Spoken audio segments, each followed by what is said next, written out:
Thank you for joining us. At the desk here with me today is Tim Gartrell from Auspoll and former General Secretary of the Labor Party, and Michael Stutchbury, the economics editor of The Australian. Thanks, gentlemen.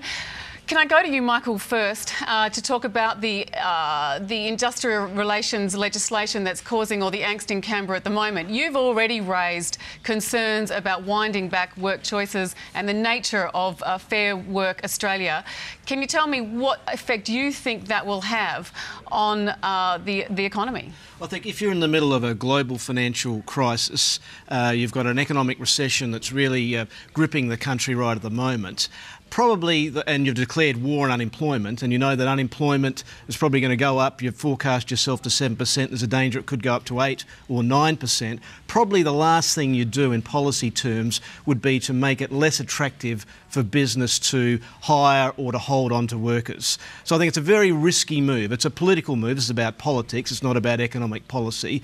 At the margin, it could encourage small businesses to quickly lay off staff before they get roped up in the unfair dismissal thing. It will discourage business from holding on to workers. And I think in the medium term, when we get out of this financial crisis and we've got to make some hard yards, what it'll do is reimpose some of the old industrial relations machinery, a bit of the old world of the unions and the industrial relations commissions back on Australia. So it's probably a retrograde move in policy terms. In political terms, however, the government has a mandate to do it. We heard Julia Gillard last night on the ABC 7:30 report explaining in graphic detail why they've got a mandate to do this. If you were Julia Gillard and you were concerned about jobs, and let's face it, both sides of government are very concerned about potential job losses, is there any way she could manoeuvre here on the legislation as we've seen it so far?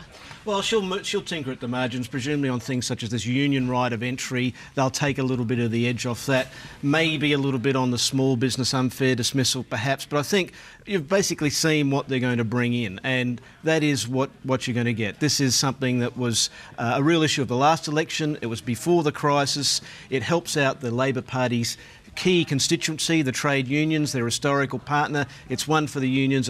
It's a wedge against the opposition. I think that's what they're going to deliver. Tim Gartrell, well, bring you in. Michael fails to say here is that there was a massive mandate from the population. This is not just something that's cooked up in a union meeting. But it was a mandate before the global financial crisis hit. Even the Liberal Party are saying they accept this mandate. The other thing too is there are plenty of other countries that are more deregulated than us, such as the US and New Zealand, who are in worse financial turmoil. I don't think labour market deregulation is the panacea here. This is a global financial crisis, and I think where you've got a government with such a strong mandate as the one we have now, they've got to proceed with it. But that mandate was before the global financial crisis hit. Things are quite different now, and that's the point, Michael, you're making, isn't it? That we need to throw, and I've heard Peter Costello on this, need to throw all policy arms at preventing job losses in this country, or we're going to see, what, we're talking 7 or 8% unemployment by the end of this year? End of this year going into 2010 almost certainly. So I think the political climate probably will change when you get into the end of this year, next year, when unemployment is rising quite rapidly and people are much fearful of their jobs. And probably the question is to the government is, will this IR legislation, can you guarantee, if you're putting this in political terms, that this won't cost one job? And almost certainly most policy analysts would say this is not a good thing for jobs, and this is probably at the margin, although the crisis is the main thing, it's not helpful to have more regulation put on which makes it less attractive for business to hire workers. OK, so Tim, can I ask you then, we've got an emissions trading scheme debate going on at the same time as this debate. Do you have concerns about the implementation of that and its potential effect on jobs? No, I think this CPRS is very modest. In fact, there's a lot of criticism that the targets are way too low. So I don't think that that's a major concern. And again, there is also a mandate for this. This is another thing the government promised to do. And I think business needs certainty as well. I think one of the problems with the ETS discussion is if it keeps going on over the next 3, 4, 5 years, not only are we going to not be making inroads into our carbon reductions, but we're also going to have problems on that front.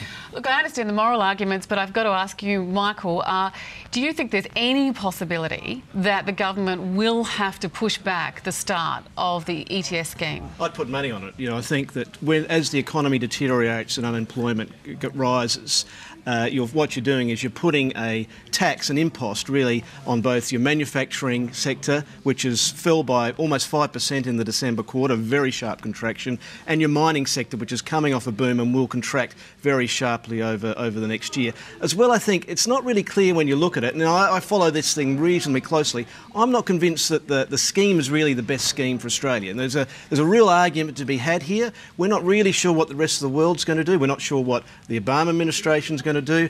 So I think there's probably grounds for both on the economy and because we're not sure we've got the exact right scheme, just to delay this for a little bit so we can work out. The Senate might make that choice for the government.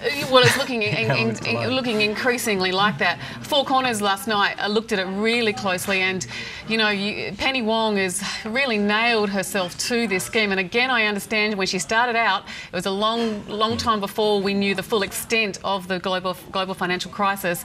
I was thinking that it's going to be incredibly embarrassing for her if we have to put it back to 2012, which is Malcolm Turnbull's position. Would you agree with that? Oh, I think it will be embarrassing for the government, but I think it's sort of... Be embarrassed? Well, I think the pressure's just building up. It's a very, and this will get more and more as we'll get unemployment numbers out on Thursday. They could go up to 5%, so we'll start to get into the drip, just like Newspoll and so forth, and looking at our polling numbers of what's the unemployment rate going to be this month. We're looking at the stock market go down every day. It's going down to new lows that you haven't seen for 10 in the US 20 years. This is going to get sort of harder and harder, and the pressure's going to build. Tim, does it matter if Penny Wong's embarrassed? If it's good for the country, and Kevin Rudd acknowledges that by delaying it following the coalition's position, does that matter really in the long run?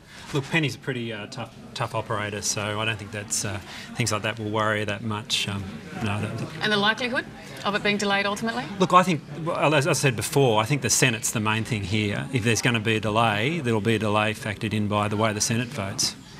The coalition's got its own issues with this. Michael, if I come to you on that, how do you think it's handled the debate so far in kind of trying to walk the tightrope between its traditional constituency, particularly some of the National Party figures, and Malcolm Turnbull's more moderate line on it?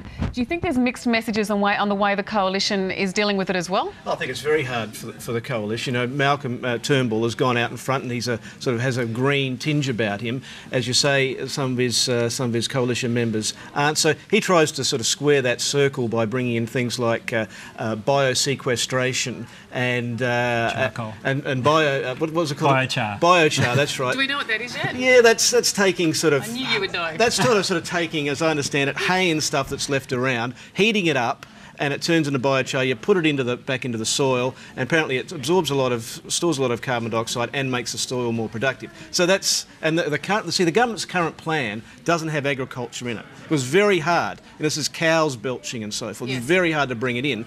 But the weakness for the government is that doesn't allow some of the great improvements and benefits you could get on the carbon capture side to be brought into its scheme. These are some of the questions I think need to be sort of pursued.